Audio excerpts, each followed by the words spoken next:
poďme si spolu ozrejmiť rozdiel medzi talianským slovíčkom la fine a il fine.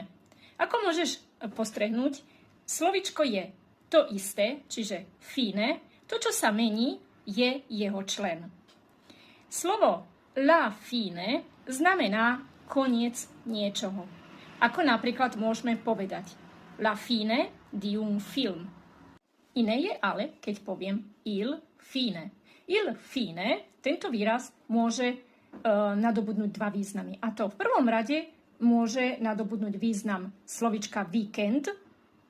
Môžem ho teda použiť namiesto slova víkend, ale takisto ho môžem použiť vo význame cieľ. Čiže il fine rovná sa cieľ. Čiže dôvod alebo cieľ niečoho.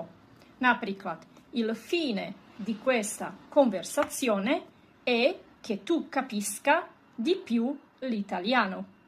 Čiže dôvodom alebo cieľom tohto rozhovoru je to, aby si stále viac rozumela po taliansky alebo rozumel po taliansky. Napíš mi do komentára, či ti bolo toto video užitočné a ja sa teším na teba na budúce. Ale prosím ma, čau!